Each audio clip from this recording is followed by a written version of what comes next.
Bueno, ¿qué es el Cristo victorioso? Eh, Habíamos hablado algunos temas.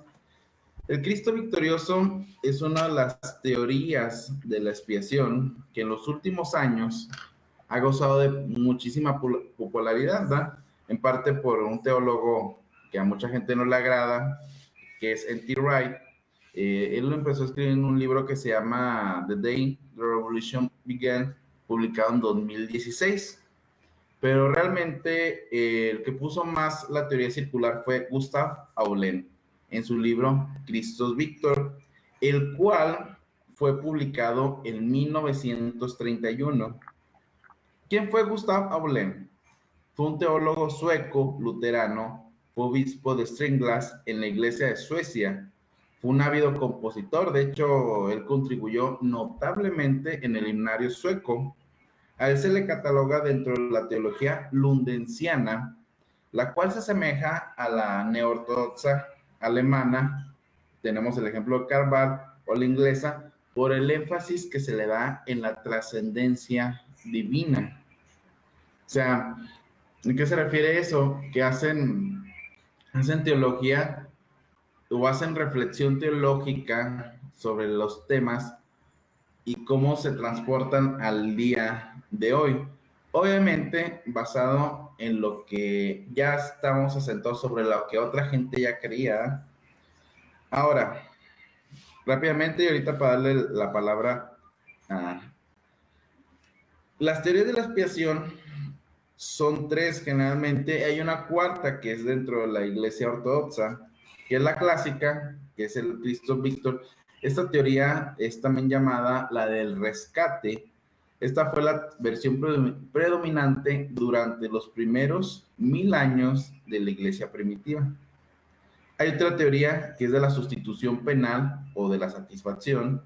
Esta versión es también llamada la versión latina, en la cual Cristo sufre como un sustituto de la humanidad de la ira de Dios, satisfaciendo las demandas de honor de Dios. Esta teoría es generalmente dada por Anselmo de Canterbury, la cual la desarrolla más plenamente en su libro que se llama Cur Deus Homo, que significa ¿por qué Dios se hizo hombre? Este libro fue escrito en el 1097 después de Cristo. Hay otra teoría que se llama la teoría subjetiva, la cual también llama un punto de vista de influencia moral, de que la obra y vida de Jesucristo es un ejemplo para nosotros y que afecta nuestras intenciones. Y existe otra teoría que es la que quiero mencionar también, que es la teoría ortodoxa, que se llama recapitulación, la cual hace énfasis de que Cristo se hace como nosotros para que nosotros podamos ser lo que Él es. ¿Tú qué piensas, Jean Paul? ¿Cómo afecta nuestra visión teológica estas teorías de la expiación? Mira, estamos ahora reflexionando respecto al sacrificio de Cristo en la cruz, la Semana Santa, y desde aquí está el meollo de nuestra fe. Entonces, ¿cómo lo entendamos? ¿Qué significa lo que aconteció en ese suceso? Realmente transforma nuestra percepción en varios otros ítems, por así decirlo, de la doctrina. Yo, como te comentaba más temprano, en el sitio web publiqué un artículo recién, hace, no sé, un par de horas, que habla acerca de 5 posiciones históricas respecto a la expiación o a estas teorías de la expiación, donde están más o menos las que tú nombraste. Y obviamente nuestra postura de vida y nuestro entendimiento va a ser distinto si nos quedamos solamente con una, si tomamos unas dos, o si entendemos esto de una manera más integral.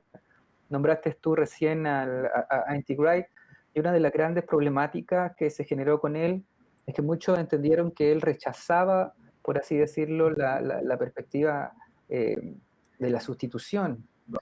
Y la verdad es que Wright no rechaza una, sino que ve que lo que ocurrió en la cruz no puede limitarse sencillamente a una o dos teorías y trata de algún modo de complementar todas estas. Yo desde ya me sincero, yo como evangélico creo en la sustitución penal a la manera de los reformadores, con la justicia imputada y todo aquello, pero también en la que vamos a estar viendo hoy, que es el Cristo victorioso, el Christus Victor.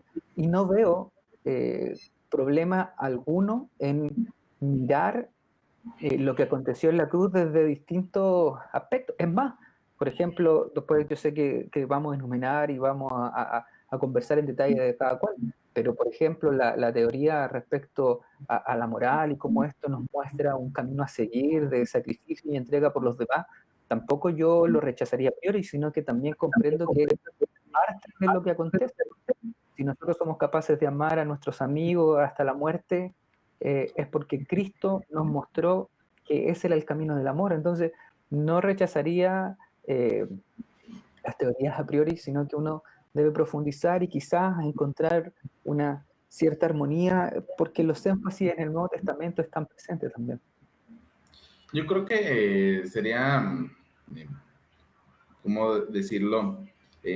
Un poquito irreflexivo, como tú me mencionas, el hecho de rechazar las otras teorías. Yo creo que entre todas se complementan, porque desde mi visión un poquito subjetiva, lo que pasó en la Cruz del Calvario fue un evento cósmico tan grande que una sola teoría no lo podría explicar.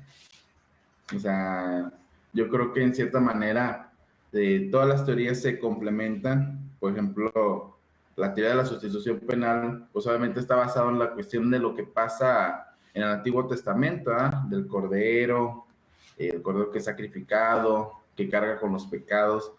Claro. Entonces, creo que rechazar una o otra, o ponerlas una sobre otra, es una visión muy corta. Tú hablas de una quinta teoría. ¿Cuál es la teoría que no lo estoy aquí mencionando? No, no son, yo creo que es distinta manera de entenderlo. Por ejemplo, está la teoría de la influencia moral, que es la que tú hablabas, que podríamos en 3 líneas decir que Cristo muere para darnos un ejemplo a los cristianos de cómo debe ser nuestra conducta. Tenemos también lo que es la teoría del rescate, que tiene ciertas variantes, que es como que nosotros estábamos presos a causa de la caída, presos de Satanás, y viene Jesús a pagar un precio para rescatarnos. El conflicto ahí lo podemos ver un poco más adelante, pero el conflicto en esencia respecto a esa teoría era cómo Dios va a estar pagando a Satanás para rescatarnos. Ahí entraba el conflicto, pero esa es la teoría del rescate que tuvo una buena fama, por así decirlo, en los primeros siglos del cristianismo. Tenemos también esta del Cristo victorioso, o como decías tú, de este luterano que lo sistematiza, Gustav Aulénz, no sé cómo se pronunciará, que sistematiza esto en su libro ese Christus Victor y que como buen occidental sistematiza todo esto que ya estaba presente en la literatura cristiana en siglos anteriores y le da este sentido que hoy conocemos como el Christus Victor y que vamos a profundizar más adelante. La teoría, la cuarta sería la de la satisfacción, que es la de Anselmo, justo por los puntos.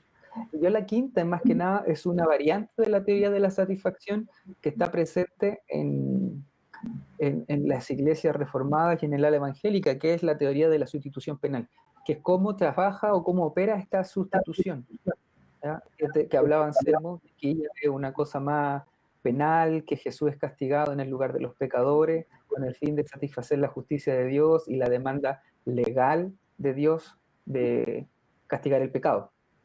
Entonces, claro, aquí esta es como una variante de Anselmo. De hecho, quizás, volviendo un poco a Wright, lo que Wright no comparte es esta visión, la visión más penal, porque esto implica la justificación imputada, que significa que finalmente Cristo muere por nosotros, pero no solamente borra nuestros pecados y quedamos, por decirlo en un lenguaje bien ilustrativo, en cuenta cero. No es que solamente nuestra deuda fue pagada y ahora estamos en cero, sino que nuestra deuda es pagada y además su justicia no se es imputada a nosotros, por lo cual ahora nosotros delante de Dios somos justos por medio de Cristo. Esa vendría en esta quinta teoría de la sustitución, que es como un punto que da la teología reformada y la evangélica lo toma. De ahí que podemos cantar con la Ivy glorioso intercambio sin ningún problema. Sí. Bueno, a mí creo que en cierta manera, digo, vamos a ir un poquito ahí desarrollando los temas.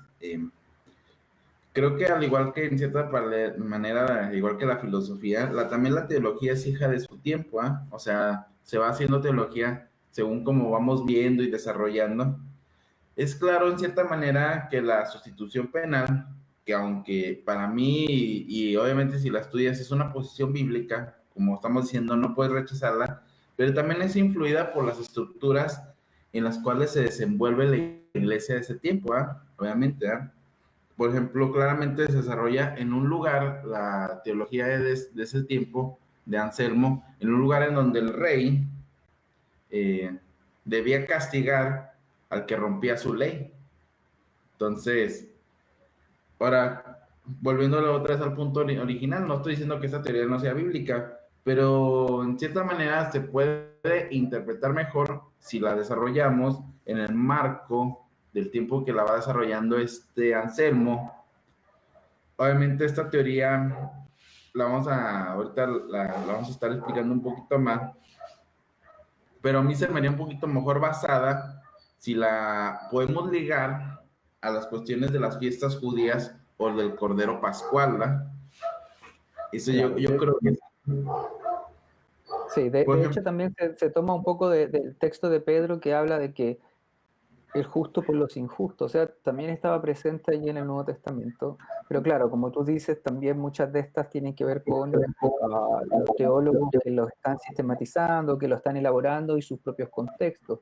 De ahí que a veces se critica a la gente que hace teología y examina el periodo de la Reforma y no se va a contextualizar históricamente al tiempo donde se escribe esta, y de ahí que el Christus Victor puede sonar un tanto raro para gente que tiene una mentalidad desde la Ilustración, frente a los judíos de la época de Jesús y todo su contexto que tenía una mentalidad apocalíptica, que puede sonar hoy muy extraño, inclusive muy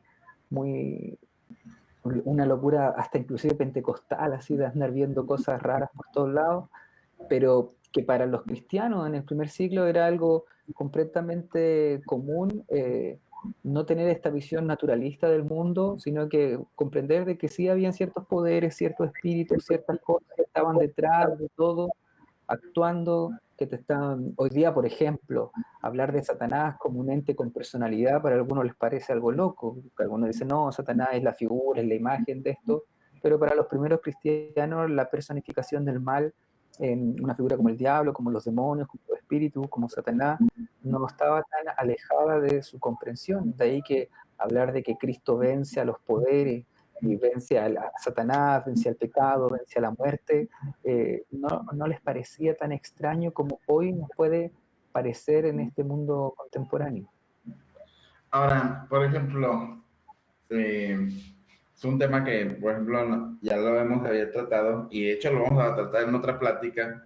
Eh, por ejemplo, en esa visión que obviamente ahorita tenemos una visión demasiado influenciada por la Ilustración, eh, pero para mí me parece sumamente interesante que, por ejemplo, vamos a meter algo un poquito ahí mezcolanzas, pero que a mí me parece algo eh, bastante a mencionar. Por ejemplo, tenemos a Sigmund Freud, ahorita lo voy a ligar, y habla acerca del subconsciente, de que hay cosas dentro de nosotros que nos dominan, ¿no? Se parece un poco a los, en cierta manera, o que hay cosas detrás de las cosas que controlan esas cosas. Por ejemplo, obviamente, por ejemplo, Pablo lo menciona como los principados y las potestades, ¿verdad?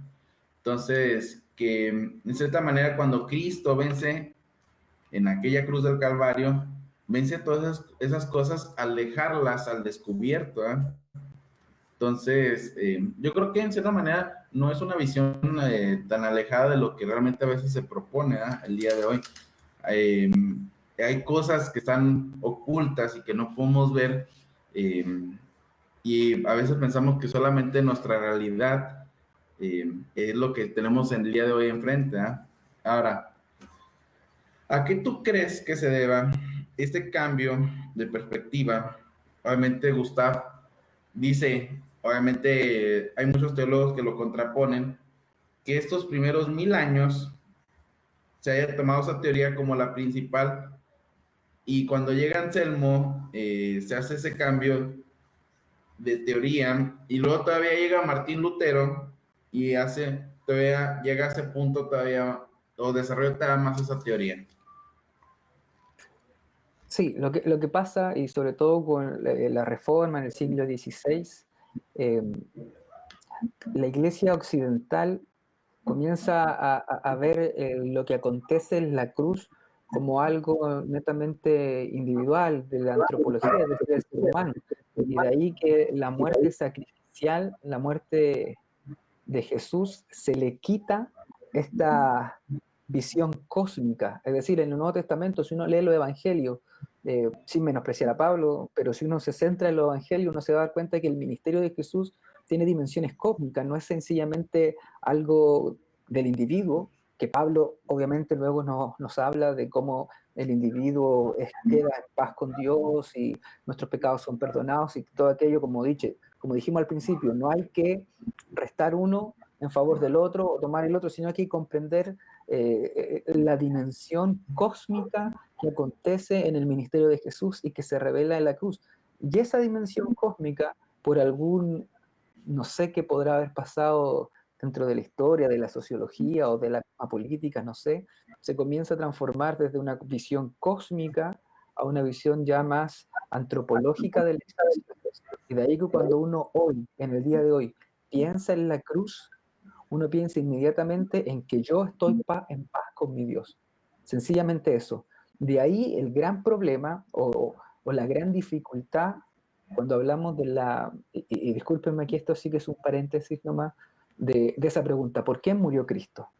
Y como sabrán, o tú sabes, yo soy monergista, eso significa que creo que la salvación es una obra completa de Dios, 100% de Dios. Pero ahí está cuando uno dice, ¿por qué murió Cristo? Si uno lo limita solamente al ámbito antropológico, es muy difícil no decir que muere por mí y por mí. Pero ¿por qué muere Cristo? Cuando uno lo entiende en una dimensión cósmica, no podemos sencillamente decir que muere por individuos en particular, sino que muere para una redención universal. Cosmos, de ahí que viene Romanos 8, cuando habla de la creación renovada, de ahí que nuestras relaciones interpersonales cambian, de ahí que todo, lo más extraño de cuando ustedes estudien los poderes, van a darse cuenta de que también los poderes están siendo eh, reconfigurados para ser sometidos a Cristo, la muerte, el pecado, la maldad, o sea, el Evangelio es una declaración no solamente, y pongo el acento en solamente, no solamente en que Cristo murió por mí, me dio perdón y ahora tengo un ticket al cielo, sino que el Evangelio es la proclamación de que Jesús es el Mesías que ha vencido y que está sobre todo y todos. Amén. Entonces, cambia la perspectiva entre ser una persona que ofrece un producto en el evangelismo contemporáneo, por ejemplo, que ofrezca un producto como quien vende un par de zapatos y te digo, mira, esto va a ser lo mejor para ti, estos son los zapatos de mejor calidad, o cualquiera de esas palabras que parece a veces suena como que estamos vendiendo un producto, cambia a cuando entendemos que nosotros somos una especie de mensajeros, de heraldo, que nosotros estamos anunciando una noticia, somos como alguien con un megáfono diciéndole a la gente que algo ha pasado al otro extremo de la ciudad y le estamos avisando. Eso es lo que hacemos. Nosotros anunciamos y proclamamos algo que ya es y que ya acontece, y es que Jesús ha vencido a las fuerzas del mal, a la muerte, al pecado, y hoy es Rey sobre todos y todo. Ahora, Entonces cambia, para redondear, cambia esta concepción que a veces tenemos antropológica, inclusive individual, yo con Dios, a una visión ya más cósmica. Eso es lo que pasó en algún momento ahí en la Reforma, que se acentuó esto. no sé. Bueno, yo creo que en cierta manera es sumamente interesante si lo vemos desde ese punto de vista y como lo estás mencionando. Y yo creo que ese es el significado más exacto de la cuestión del evangelio. Obviamente, el evangelio habla acerca de las buenas noticias de algo que ya se hizo. Obviamente, y en el contexto original que se da en la cuestión judía, era el que traía las buenas noticias del que el rey ya venció. Ahora, ¿a quién venció? Esa es la pregunta que a lo mejor podríamos redondear con lo que tú acabas de comentar. Ahora, Mencionando algunas bases bíblicas, tenemos en el Cristo victorioso, tenemos Gálatas 4, del 3 al 9, solo para tomarlo ahí en el contexto. Y tenemos a Colosenses 2:8 también. Ahora, solo como para que entiendan un poquito más el contexto, dice, mirad que nadie os engañe por medio de filosofías y huecas sutilezas, según las tradiciones de los hombres, conforme a los rudimentos del mundo. Aquí se refería Pablo a la cuestión de los rudimentos y lo que menciona también a los principados y potestades, porque obviamente eso está unido al punto del Cristo victorioso. Es bien complejo lo que pasa con estos elementos, rudimentos, en griego estoiquía o como se pronuncia similar, por ahí no recuerdo bien, porque de eso podría ser usted una tesis teológica, pero estos rudimentos, por ponerlo de algún modo en una mentalidad apocalíptica judía, vendrían siendo ciertas entidades que están detrás de aquello que controla. Quizás en la mentalidad griega se puede entender un poco más, la mentalidad griega de esa época, porque tenemos más conocimiento cultural de aquello, que por ejemplo, cuando uno hablaba de los rayos, había un dios que iba a controlar los rayos. Cuando hablamos de la lluvia, había cierta divinidad que controlaba la lluvia y la cual finalmente se convertía en un poder sobre nosotros. Para traerlo quizá al siglo XXI, sería un poco cuando la gente piensa en los astros y que finalmente los astros, si tú eres Tauro, si tú eres Aries, dónde naciste, cuándo naciste, preconfigura o configura tu vida. ¿Ya? Obviamente que hoy no tiene la fuerza, pero hay gente que puede tener esa idea y que realmente sienta que es así, sienta que si a él le fue mal es porque su horóscopo dijo que le iba a ir mal y por eso le fue mal. Entonces, volviendo a la época judía, pasaba aquello mismo, se entendía que habían ciertos poderes, cierta divinidad intermedia o ángeles en el mundo judío intermedio que controlaban ciertas cosas de la vida de las personas. Y eso es lo que es derrotado, puesto bajo los pies de Cristo. Sumamente interesante cuando tú lo piensas esto, que para muchos judíos, no digo todo, el judaísmo en el segundo templo era bien variado, pero para muchos judíos el dios de ellos era Yahvé y los otros pueblos tenían sus propios dioses que estaban dominados por sus poderes específicos. Entonces, cuando Cristo se hace finalmente el que somete a todos estos poderes en la cruz, es por eso, a causa de aquello, y de aquí viene la primera pregunta que tú me hacías, ¿cómo esto cambia la percepción? Bueno, es a causa de que Cristo sometió a todos estos poderes bajo sus pies, es que ahora el Evangelio puede ser proclamado a otras naciones. Porque ya las otras naciones no están dominadas por estos poderes, por estos dioses, por Satanás o como lo quieran llamar, sino que ahora también están bajo Cristo, por lo cual necesitan el Evangelio y necesitan reconocer que Cristo, y ya no su divinidad local, es reina sobre ellos. Y por eso te digo, hoy día quizá uno podría tratar de ver cuáles son los poderes. Yo a veces hablo con mi esposa y digo que muchas de las tendencias que hoy pueden haber, que finalmente coartan la libertad del ser humano, que nos coartan la libertad como cristianos, ya sea quizá alguna ideología política, ya sea algún movimiento social, ya sea inclusive una manera de producir, una manera de comprar, un estilo de, no sé, la gente que tiene un poquito más de edad, uno entendían que su vida no iba a ser la vida correcta si es que no tenían una casa, un auto, 2 hijos y un perro, y eso finalmente se había configurado sobre ellos como una idea, poder que los esclavizaba. Entonces, si lo tratáramos de contemporizar, bueno, no sé cómo es, traerlo a la actualidad, eso sería como que Cristo finalmente te muestra que eso está destruido, está desnudo. No, que te va a traer satisfacción o lo que va a traerte libertad no es el que tú tengas una casa, un perro, 3 hijos y un auto, sino que solamente va a ser el deleite que puedes tener en Cristo. Entonces todas esas cosas cambian y reconfiguran la mentalidad del creyente cuando se toma del Evangelio, se apropia del Evangelio y se da cuenta de que su vida ahora es libre de estos poderes. Los principales que se nombran en el Nuevo Testamento vendría siendo el pecado, la muerte, las tinieblas, que ya la muerte no tiene poder sobre nosotros, el Amén. pecado ya no tiene poder sobre la iglesia, y que finalmente todo esto será eh, consumado y será puesto a los pies de Cristo en algún momento, y ya no habrá muerte, no habrá llanto, no habrá dolor, no habrá enfermedad, no habrá destrucción, porque todas estas cosas habrán pasado. Entonces, eso el Evangelio, cuando uno lo proclama, no solamente, y vuelvo a repetir, solamente le pongo un subrayado destacadito en negrita para que usted lo entienda, no solamente como que ahora hemos sido perdonados de nuestros pecados, sino de que el reino de Dios está irrumpiendo en medio nuestro a través de todos estos beneficios, de todo esto. Cuando usted comprende el Evangelio en una dimensión más profunda respecto a eso, cambia no solamente tu manera de entender el culto del día domingo, sino tu cosmovisión por completa, la manera de entender tu familia, de entender tu trabajo, la manera de entender tus relaciones con los vecinos, con tus amigos, tus noviazgos, tu esposa, y todo cambia. Y la vida misma se transforma porque ahora el rey de tu vida es Cristo y no otro, ni nadie más, ni siquiera tú mismo.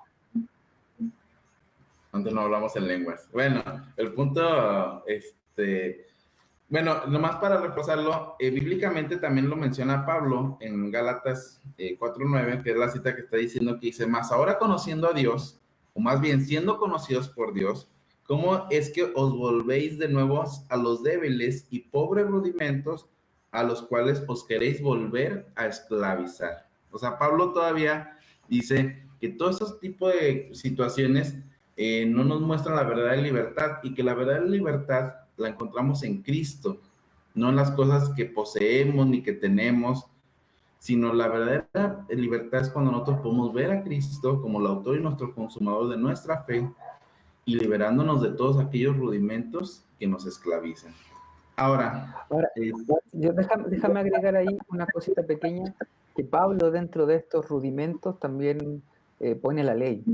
Y eso es interesante de destacar, porque Pablo no está diciendo que la ley sea mala, sino que la ley pierde, por así decirlo, su función, por la cual Dios la había diseñado, y comienza a convertirse sobre el pueblo judío en específico en un poder que los oprimía. Ya no estaban sirviendo a Dios, sino que estaban sirviendo algunos a la ley, y a una ley que los oprimía. Por eso que te digo, también hay otras citas donde se habla de que todas estas cosas van a ser puestas en orden, que ese es lo que Dios está haciendo, está ordenando todo para poner las cosas en su lugar. No es que los poderes hayan sido creados intrínsecamente malos, sino que finalmente toman en una rebelión, toman el lugar de Dios y se ponen delante de ellos. Y eso yo lo puedo aplicar, por ejemplo, a veces hablo con mi hermano en la iglesia de cosas tan sencillas como la familia, que la familia no es mala, Dios la puso ahí, está ahí, pero puede volverse un ídolo sobre nosotros, inclusive un poder que esclaviza al ser humano, y lo esclaviza para estar lejos de Dios. Algo tan bueno puede hacer ello, y podemos tirarnos a ámbitos religiosos. Yo creo que a veces puede pasar en conductas religiosas que son sumamente loables, y transforman a veces en una adicción. Estamos hablando del estudio de la escritura, estamos hablando de congregarse, de orar, de ayunar, inclusive, que se puede transformar en nuestro fin último, olvidando que el que está sobre todo aquello es Cristo, y no nuestras expresiones religiosas o nuestra manera de entregarle devoción a Dios. Eso lo puede haber inclusive la gente que está relacionada a la música en la iglesia evangélica, que a veces, más que estar adorando a Dios, se comienzan a adorar la música, y esta se convierte en un poder que lo esclaviza. Y así tenemos muchas aplicaciones distintas para verla, pero el punto que yo quería resaltar en esto es que no necesariamente los poderes son malos, sino que toman el lugar de Dios, y cuando eso acontece, buscan adoración para sí mismos, se convierten en algo que no está bien. Y es lo que Cristo viene a poner al descubrir. Bueno, gracias por la gente que se ha conectado. Ya tenemos, bueno, ahorita habían 10, más, Bueno, nomás para tomarlo un poquito en cuenta, algunas preguntas sencillas, y que sería buena nada más. Pablo va, no, la pregunta de Pablo la vamos a leer al final, está bien complicada. Este, la de Daniel, ¿en qué sentido se dice que las demás naciones ahora están bajo Cristo y que por lo tanto necesitan reconocerlo? ¿Qué significa? Se refiere a lo que yo había hablado del judaísmo y Sí, de que tenían sus propias deidades. Bueno, es que en ese aspecto, en el mundo judío, en esa época, se tenía esta idea de que cada nación tenía su propia deidad y que de ahí es que estaba una vez hablé de nacionalismo y unos amigos me dijeron que no era esa la palabra, este etnocentrismo judío de que el Dios era de ellos, por lo cual no debía ser para nadie más. Y de ahí que viene, por ejemplo, ya que estamos en la Semana Santa, el domingo pasado se recordaba la entrada de Domingo Jesús, Ramos. y luego viene ya la entrada del templo y todo esto que acontece, y ahí cuando Jesús habla del templo y dice que ustedes han convertido esto en una cueva de ladrones y tendría que haber sido una casa de oración para todas las naciones.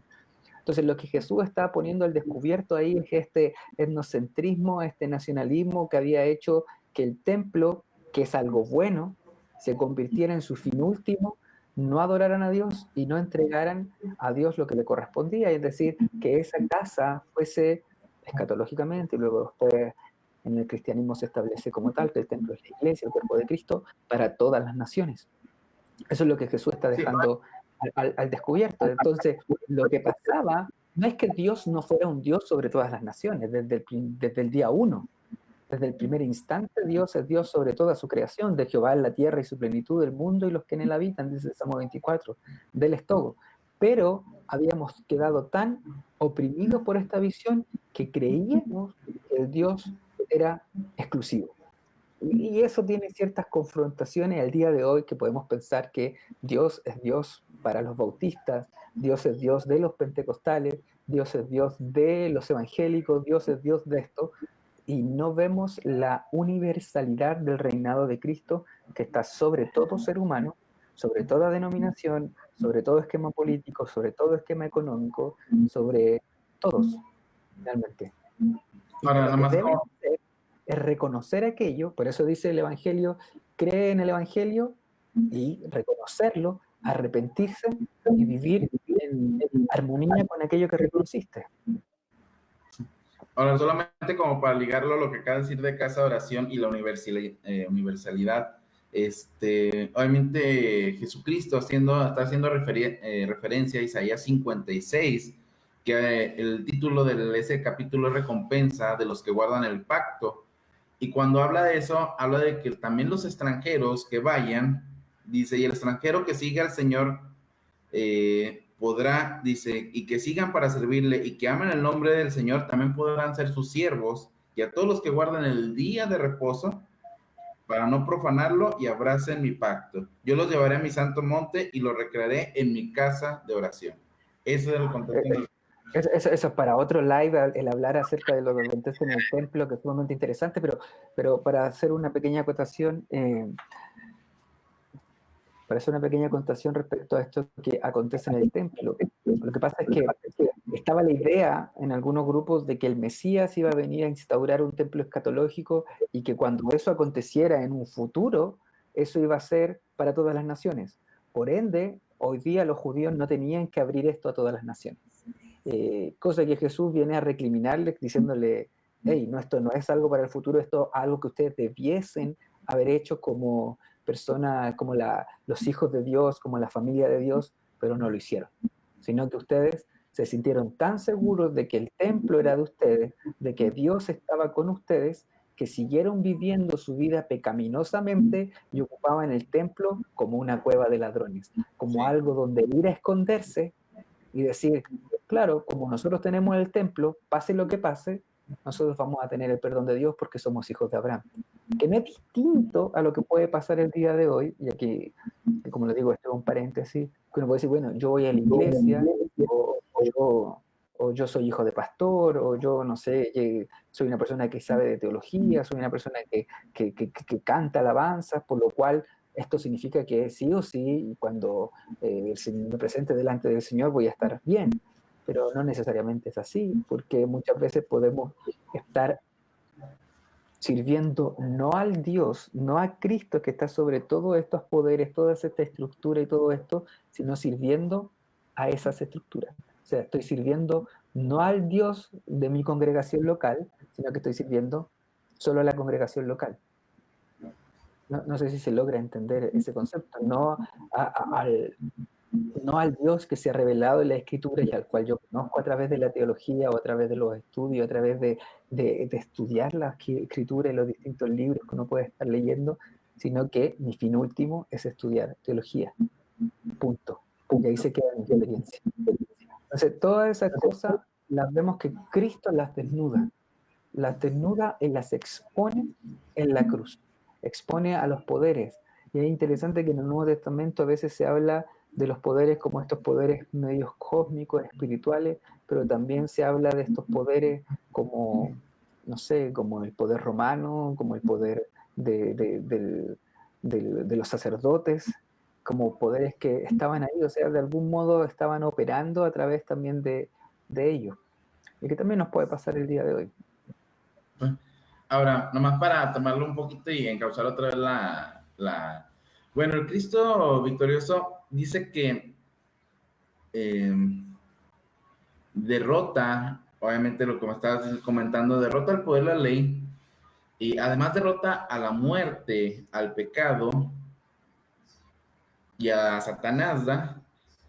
Obviamente, también esto tomándolo un poquito en el contexto, ya es que hay unos versículos en 1 Pedro que dice que Jesucristo baja y le predica también a las huestes del inframundo. ¿Qué pasa? ¿Qué pasa cuando Cristo dice, cumplido está? Y en esos 3 días, ¿qué pasa? O sea, según la cuestión del Cristo victorioso.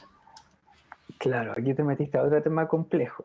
Es bien complejo esto y es bien extraño para nosotros, quizás no tanto para tradiciones como la luterana, creo que también la sigue, o inclusive la ortodoxa, pero es bien complejo para nosotros hoy pensar que lo que hace Cristo cuando muere, tomando unos textos de Judas, tomando unos textos de Pedro, baja o desciende, o inclusive tomando el credo de los apóstoles, que dice que Jesús descendió a los infiernos, en el griego creo que dice al Hades, a los lugares de abajo, y proclama su victoria a los que estaban esclavizados. Proclama su victoria. Ahí como luego lo va a entender, cada tradición podrá entenderlo de manera distinta, qué es lo que proclama o qué es lo que pasa con estas personas que escuchan. Personalmente creo que va a los espíritus encarcelados y proclama la victoria, es decir, se ha vencido. Y es muy interesante esto porque se vence en la derrota o en la aparente derrota. De ahí que el Cristo Víctor tiene una dimensión sumamente potente en los momentos de aflicción del ser humano, porque nos muestra que lo que parece a simple vista una derrota de alguien, es decir, uno está ahí expectando y mira y dice, este que era el Mesías, este que se suponía era el Hijo de Dios, que hacía milagros, ¿por qué no se pudo salvar a él? ¿Por qué no hizo esto? Si realmente hubiese sido el Mesías, entonces Dios hubiese permitido que fuese crucificado.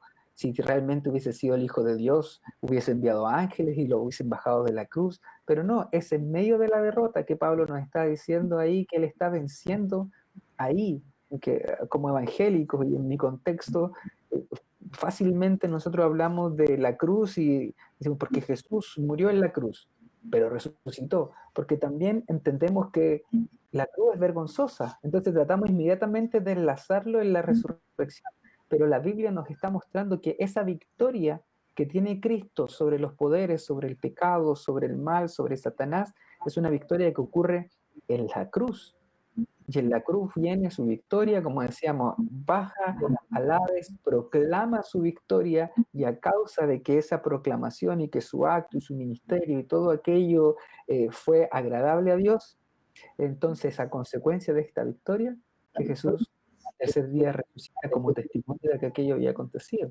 Y después más adelante vemos que otro testimonio que acontece del derramamiento del Espíritu Santo, Pentecostés, pero es a causa de esto. Entonces, por eso te digo que es muy complejo para nosotros hoy que tenemos una visión más ilustrada, inclusive más naturalista, cómo es que Jesús descendió al Hades, qué es lo que pasó ahí, parece como una especie de cuento mitológico, de visiones como media, por eso te decían delante, media de esta gente pentecostal que dice que viajó y se encontró en el infierno con Michael Jackson, que mientras subía estaban los pitufos, no sé, cosas un poco extrañas que nos parecen a nosotros, pero esto fue algo que los cristianos han creído. Hoy hay muchos cristianos que creen esto y algo que fue sumamente divulgado o creído en los primeros siglos del cristianismo. El hecho de que Cristo realmente desciende, proclama su victoria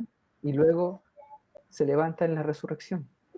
Ahora, es sumamente interesante, volviendo al tema y como comentario, que obviamente también la teología está influenciada por la cultura de su tiempo. No significa que no sea bíblica, pero en los primeros siglos del cristianismo, antes de que en cierta manera, fuera la religión oficial del Imperio Romano, decir que el crucificado y el resucitado era el Quirós del universo, ¿verdad? Porque ya era el César, ¿verdad? O sea, y decir que él había triunfado sobre todo, también era una manera de rebelarse contra, en cierta manera, contra el poder que representaba el Imperio Romano de ese tiempo, ¿eh? Y contra la fuerza que contra ellos era expuesta, contra aquellos cristianos, ¿verdad? Era una manera de decir, aunque tú me mates, la victoria no está en ti, sino en Jesucristo, ¿eh? Claro. Y por ejemplo, yo recuerdo haber hablado de esto en algún momento en nuestra iglesia y hacer el enlace con la enfermedad.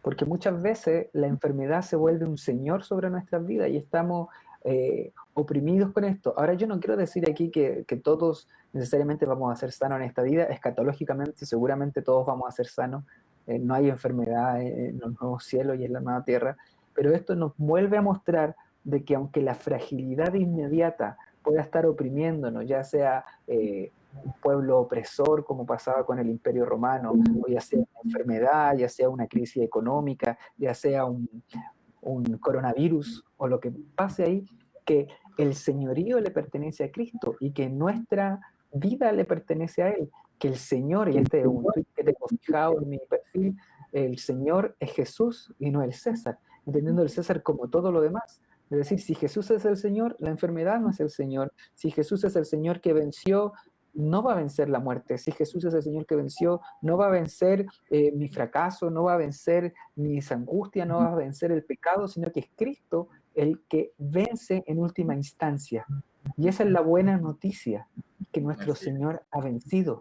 Mi mamá, y era una cosa que cuando chico me decía, cuando uno se preocupaba de una niñita que a uno le gustaba y que no te tomaba en consideración, o cualquier problema o alguna mala nota en el colegio, cualquier cosa, mi mamá decía, Jean Paul, despreocúpate, todo tiene solución en esta vida, menos la muerte.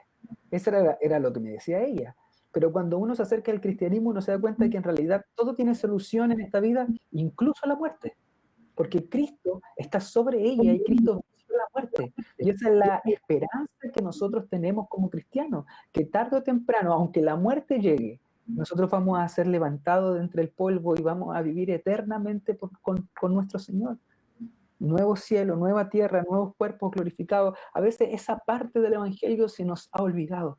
¿Por qué? Porque parece muy fantasiosa, pero está ahí. Eso es lo que acontece. Cristo murió y todo el cosmos será redimido y toda la creación será renovada y nosotros seremos renovados y nosotros viviremos con el Señor para siempre y por siempre, en un lugar maravilloso que nuestra cabeza no es capaz de dimensionar. Y como decías tú, muchas veces se emplea este lenguaje apocalíptico, este lenguaje lleno de metáforas, porque el lenguaje no alcanza a manifestar la grandeza de lo que Cristo hizo, de lo que el Señor está haciendo y de lo que hará. No es capaz de manifestar, pero esa grandeza está presente y es parte fundamental del Evangelio, de esta proclamación de que Cristo es el Señor de todo, es el que reina, el que reinará, y que nada ni nadie puede detenerlo. Sí. Yo creo que en este punto, yo creo que volviendo otra vez a la pregunta que yo mismo formulé, o sea, ¿cómo debe cambiar nuestra concepción? A veces nos han vendido, como tú bien has mencionado, un cristianismo que va a resolver tus problemas, ¿verdad? Eh, de una manera simbólica, este cristiano y tus problemas de drogadicción y tus problemas de alcoholismo y todo eso. Y ciertamente cuando nosotros nos rendimos realmente a Jesucristo y a su señorío, tenemos que ser transformados y tenemos que ser reivindicados en su obra, pero ciertamente nos muestra también que eh, nada es fácil, ni aún el rescate que hizo Jesucristo por nosotros. Es una obra que nosotros debemos dar gracias todos los días, porque no fue nada más el cumplimiento de la ley, sino todavía lo que hizo en la cruz del Calvario para rescatar la vida por muchos, y no solamente en una situación a veces, aquí es donde quiero hablar un poquito de la cuestión dualista, porque a veces espiritualizamos demasiado la cuestión cristiana en el sentido de que, eh, ¿cómo decirlo? La concepción a veces judía que se tiene es una concepción que no están separados la cuestión espiritual y lo terrenal, sino que estaban sumamente entrelazadas las dos. Entonces, lo que hace Cristo afecta aquí y en el ahora. Por eso, bien dice Jesucristo, ¿no? Dice, el reino de los cielos vendrá, sino el reino de los cielos se ha acercado. Y está hablando de una proclamación que él hace y que todavía se cumple el día de hoy. Claro, claro, de ahí que arma esta iglesia como el pueblo de Dios, a estos creyentes, para manifestar en esta era caída, manifestar las grandes cosas que Dios va a hacer en esa nueva era, por así decirlo. Eh, Eso es lo que nosotros tenemos que ser, ese es el reflejo que tenemos que hacer, vivir hoy como si ya estuviésemos viviendo en la eternidad, reflejar hoy aquello que debiésemos estar reflejando en la eternidad. A eso hemos sido llamados, ese es nuestro ministerio, ese es lo que somos, a reflejar los atributos de aquel que nos llamó de las tinieblas a su luz admirable, proclamarlo a través de nuestra boca, pero también a través de nuestros actos, porque hemos sido rescatados. Eh, Como decía la Biblia, y una de las cosas en las que Cristo vence es que vence la esclavitud. Éramos esclavos del pecado y sobre todo esclavos de Satanás, quien tenía el dominio de nosotros. Ahora, es verdad, como decíamos, que está la teoría del rescate y que a veces generó muchos problemas el decir que Dios nos había rescatado de Satanás, quizás pagando un precio o algo, no sé, generaba ahí cierto problema, pero la verdad es que la Biblia nos muestra muchas veces que Cristo nos redimió. Finalmente éramos esclavos, se pagó un precio y ahora ya no somos esclavos. Y comprender esto nos debe, como decías tú, ayudar a la vida misma, que no hay nada ni nadie que pueda esclavizarnos, que tenga autoridad de esclavizarnos. Nuestro Señor, nuestro Rey, nuestro amo, nuestro dueño es Cristo.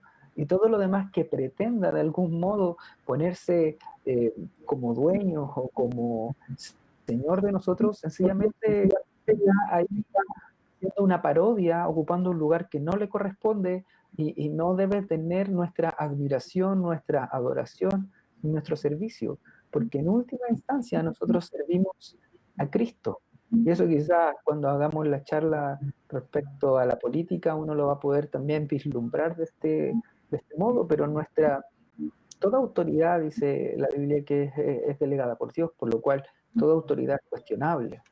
Toda autoridad se debe cuestionar en base a que si no se está alineando con Dios, debemos servir a Dios antes que a cualquier otra entidad, cualquier otro poder o cualquier otro hombre. Eso también nos revela un poco al Cristo victorioso, que nos redime y nos salva de la garra de la opresión de Satanás. Haciendo esta figura, tendríamos para hablar mucho, pero es sumamente importante cómo Jesús viene a morir en la época de Pascua. Uno Sí. podría pensar que lo limitáramos sencillamente a la expiación, entonces tendría que haber venido en la fecha del día de la expiación, pero no, viene en Pascua, una Pascua que nos recuerda a un pueblo oprimido, donde el cordero es sacrificado o algo así, es derramada su sangre y finalmente Faraón es derrotado y somos liberados de la esclavitud de Faraón. Esa misma figura se ve ahora en nuestra vida a través de que a través de Cristo ahora somos liberados de la esclavitud del diablo, del pecado y de la muerte, y ahora somos libres para servir a Cristo, que era lo que Dios estaba demandando a Faraón: deja ir a mi pueblo para que vayan y me adoren, es decir, para que vayan y vivan esta vida completa de adoración hacia mí. Para eso fuimos nosotros llamados. Cristo nos redime, Él es el Cordero Pascual que es derramada su sangre, ya no estamos bajo el yugo de Egipto ni el mandato de Faraón, sino que ahora estamos libres para adorar íntegramente a Dios en cada área de nuestra vida y en todo lo que somos. Pregunta, a ver, la pregunta, ¿qué piensas de las declaraciones? Sabes que iba a sacar esa pregunta. ¿Qué piensas de las declaraciones de John MacArthur, de Swiss Pro, acerca de esta teoría de la expiación, que ellos no la ven desde una manera bíblica? Yo creo que puede ser, como te digo yo, un mal entendimiento, dependiendo de cuál acento estamos haciendo. Quizás si se pone el acento en que Dios pagó un precio al diablo para librarnos, se podrá entender de una manera distinta a que Cristo vence todo esto. O sea, no está en la Biblia. El texto que ponías tú de Colosenses, está la idea de que Dios está, en el Evangelio, está interviniendo Cristo a través de su ministerio en un mundo caído, trayendo renovación. De hecho, la mayoría de los milagros que hay en los evangelios están apuntando a esto. No apuntan sencillamente a la idea de que Dios puede sanar enfermedades, que ciertamente lo hace, sino que tienen, en el fondo, tienen un mensaje respecto a lo que va a acontecer en la cruz y cómo en la cruz está aconteciendo algo que no es meramente individual, sino que es toda una victoria cósmica, una renovación cósmica. Entonces, habría que preguntarse bien qué es lo que ellos están entendiendo por Cristo victorioso, por el Christus Victor, y qué parte les desagrada. Porque puede ser que algunos digan tomar una u otra de las teorías de la expiación y generarse ahí el roce. Como te digo, yo personalmente evangélico, creo en la justicia imputada, creo en que Cristo murió por mis pecados, pero no veo problemas de sumar a esta perspectiva la idea de que Cristo ha vencido y que Cristo es el victorioso. Como diría Marcos Witt en una de sus canciones, venció, Cristo venció. Sí, bueno. Oye, bueno, ya tenemos la hora, casi cumplimos la hora. No podemos desarrollar, pero la idea es ya irlo cortando. Preguntas sencillas para, obviamente, la gente que se conectó. Le damos gracias primeramente. Vamos a dejar las preguntas un poquito más difíciles. Dice aquí Kuri Masamuto, es un amigo mío. Le dice, en este mundo, lo voy a poner en la pantalla. En este mundo contemporáneo nos han vendido la idea de que Satanás y los demonios son solo la imagen. Así como muchos cristianos leídos les han vendido la del arrebatamiento como un simbolismo. ¿Qué piensan? No le entiendo mucho a la pregunta. Pero yo entiendo la primera parte, y es verdad que muchas veces en esta mentalidad que te digo yo, contemporánea, post-ilustración, donde hay una figura del diablo, una especie de hombre rojo con cachos que tiene un tridente, parece muy anticuada, la verdad es que no es la imagen bíblica de Satanás, es más parecido quizás, no sé, a un imaginario de Dante o no sé, pero claro, nos parece hoy muy extraño hablar de que detrás de ciertos sucesos esté el diablo, no nos parece tan convincente, pero como te digo yo, en el Nuevo Testamento está así. Y podríamos pensar que son figuras, podríamos pensar que hay algo, pero está ahí, está ahí. Está ahí, uno puede ver la tentación de Jesús en el desierto, está ahí la imagen, podemos ver cómo los poderes, las tinieblas, los espíritus se reúnen para hacer una especie de festín en la cruz, y son derrotados, está ahí. Los que mueven, dice por ejemplo, cuando Judas va a entregar a Jesús, se habla que detrás de esas acciones está el diablo. Cuando Jesús mismo está hablando con Pedro y Pedro sostiene y dice, por favor no vayas a morir a la cruz, Jesús le dice, apártate de mí, Satanás. Lo que pasa es que quizás no es tan como nosotros lo pensáramos. como este cachudo que anda por ahí, pero sí se puede ver en el Nuevo Testamento que detrás de muchas acciones está operando Satanás.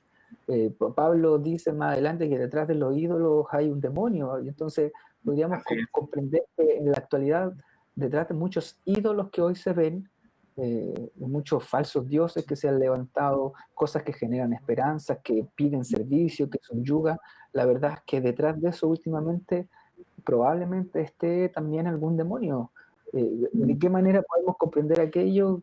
Nuestra mentalidad el día de hoy es muy compleja de hacerlo, porque podemos tomar dos opciones que son difíciles, o podemos empezar a espiritualizar todo y que si ahora se ha cortado la transmisión era culpa del diablo, o podemos también quitarle todo este fervor y quitarle como que ya no hay maldad, ya no existe, en realidad lo malo que hay hoy es porque la sociedad es mala y la sociedad genera a individuos malos porque todos somos buenos, y entramos ya a complejidades antropológicas, teológicas, Yo que nomás como vuelvo a una vez comentario. más, que vuelvo una vez más, no las tenían los primeros cristianos. No las tenían Sí, porque la generación a la cual le llegó la revelación y con la cual Cristo caminó. yo nomás como comentario, a mí me tocó muchas veces ir a los ranchos. A los ranchos son los pueblos que son fuera de las ciudades. Y no sé qué se deba, pero, y yo tengo mi teoría, esto es algo muy personal, que ahí las manifestaciones de ese tipo se dan de una manera más reales y en la ciudad no se manifiestan tanto. Yo en cierta manera mi teoría es de que Satanás o los espíritus trabajan de una manera más sutil y diferente en la ciudad que en los pueblos. De eso es para mí una situación, digo, dentro de las cosas que vi, me tocó ver cosas muy raras dentro de la ciudad, pero bueno, eso es algo ya anexo. Pregunta de Pablo.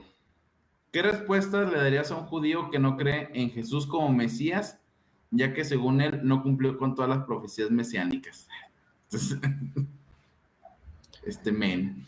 Bueno, es que ahí es complejo porque primero tendríamos que hacer una especie de lista de profecías mesiánicas y luego finalmente uno le podría decir, mira, esto se cumplió aquí, ya se cumplió allá, pero es casi lo mismo que hablar con alguien que es ateo, qué pruebas le puede dar para que deje de ser ateo. Va a estar muy difícil si finalmente él se niega a la posibilidad de estar equivocado.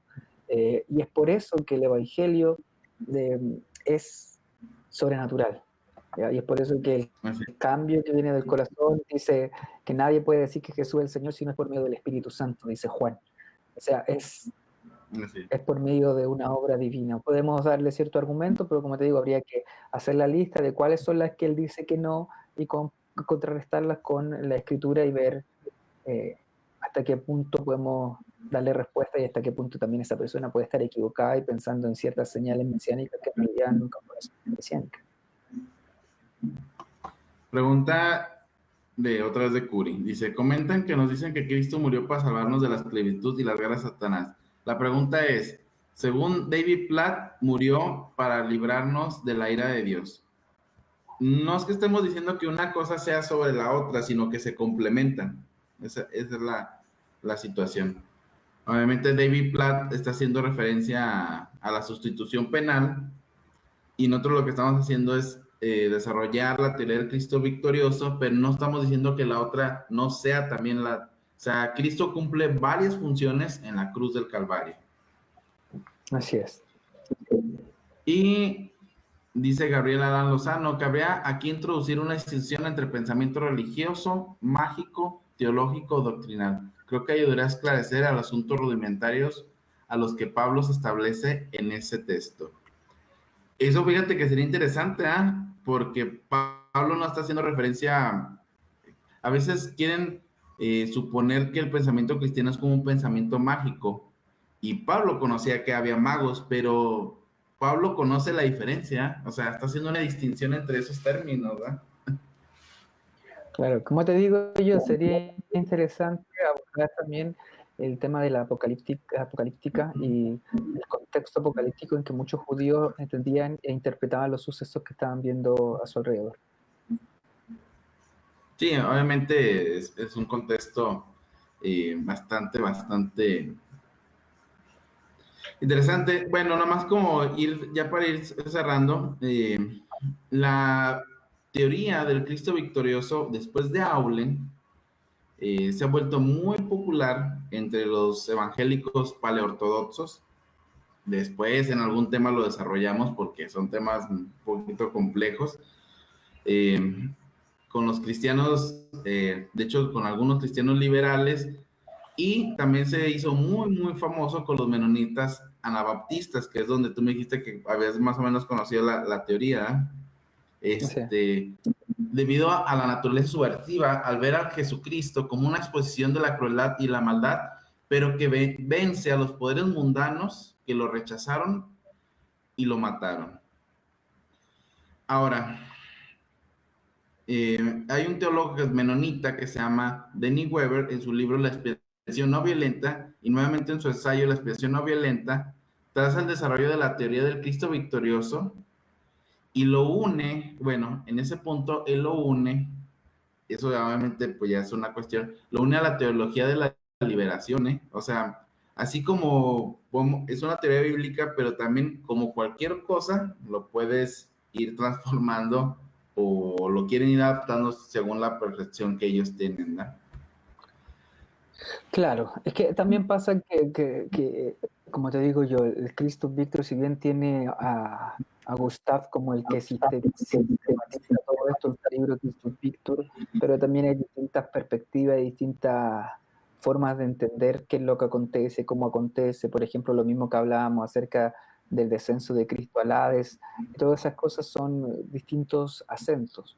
Por ejemplo, yo el libro que te digo se llama Dios en pie de guerra, de Gregory Boyd, y él habla ahí, tiene un capítulo del Cristo victorioso, pero un poco anterior también cuestiona un poco la idea de la providencia divina.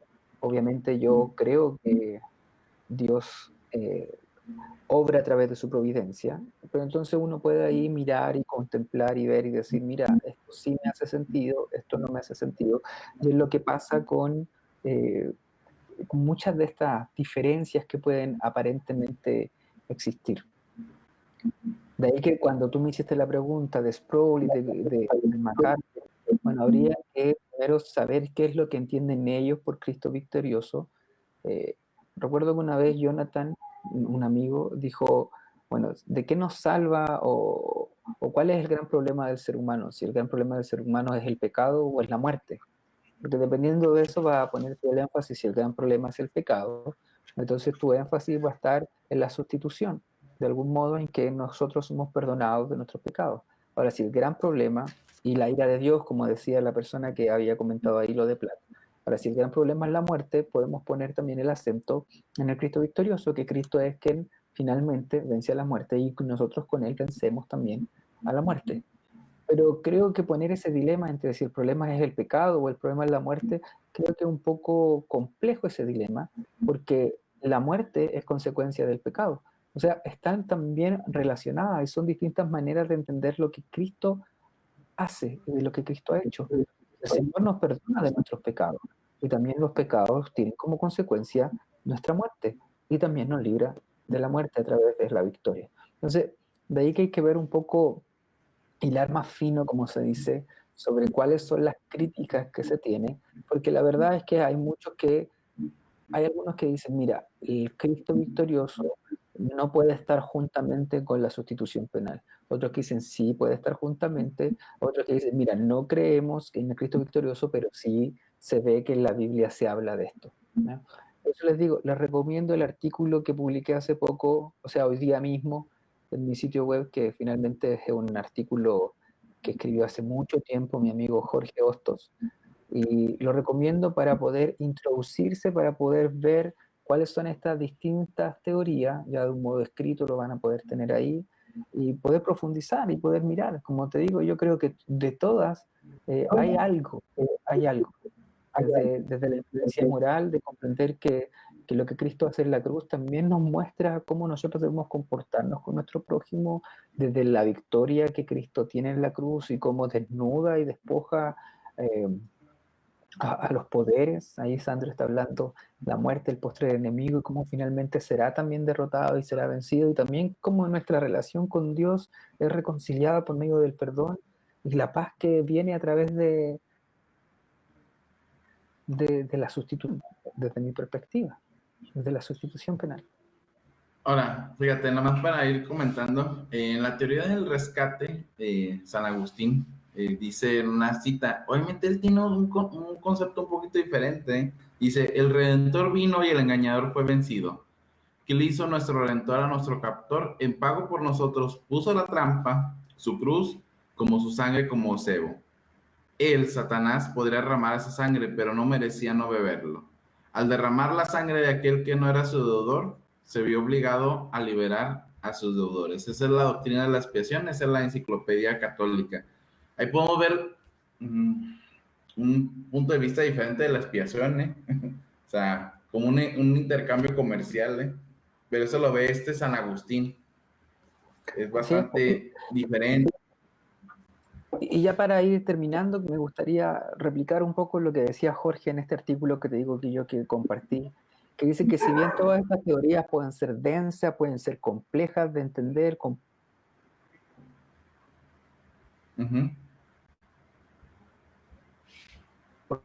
Dios, por su conocimiento, por qué tan profundo o tan ferviente sea tu entendimiento de cada una de estas teorías, o porque te tomes una u otra, sino que somos salvados por medio de Cristo, por gracia, por medio de la fe. Así que agarrarse de eso, el aprender y el estudiar es sumamente bueno y nos ayuda a tener una visión completamente distinta del mundo y empaparnos del Evangelio y empaparnos de su palabra y empaparnos de Cristo.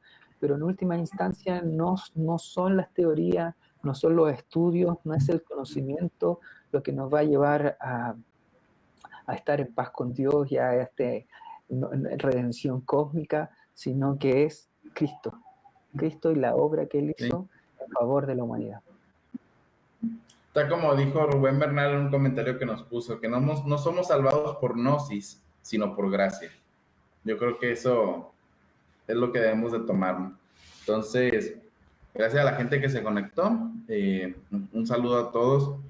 Espero principalmente que recuerden el día en el que estamos, Viernes Santo, lo guardemos, lo tomemos. Me acuerdo de aquellos días de mi abuela, mi bisabuela era muy católica. Me acuerdo que esos días eran de guardarse y estar pensando y estar meditando acerca. Y yo creo que en cierta manera, aunque no es la finalidad como tú también dices, pero sí es un ejercicio que podría servirnos a nosotros como ejercicio espiritual, una reflexión teológica de lo que estamos viviendo y lo que se vivió. Sumamente bueno, y especialmente que en varios lugares del planeta estamos casi en esta introspección y esta reflexión obligada en nuestras casas por el amor al prójimo. Así que aprovechar esta instancia, aprovechar estos tiempos de sosiego, estos tiempos de calma, para poder reflexionar en la grandiosa labor que hizo Dios a través de Cristo, en beneficio por nosotros, y por lo menos nosotros. Alejandro Luna quiere que le mandemos un... Saludo a todos los que van a escuchar esto después, si es que lo hacen, y a los que van a ver esto después, que el Señor les bendiga y que puedan profundizar, pero sobre todo comprendiendo que Cristo es nuestro Salvador, que Él es el poderoso vencedor y que Él es el Señor sobre todo. Lo reconozcamos o no lo reconozcamos como Señor, Él es Señor. Así que prefiero reconocerlo más temprano que tarde. Así es. Bueno, un saludo, Dios los bendiga. Gracias por la oportunidad y que lo puedan escuchar y que el Evangelio sea un mensaje transformado en su corazón y que nos rindamos siempre a los pies de Jesucristo y de su obra redentora por cada uno de nosotros. Un saludo y nos despedimos de la transmisión.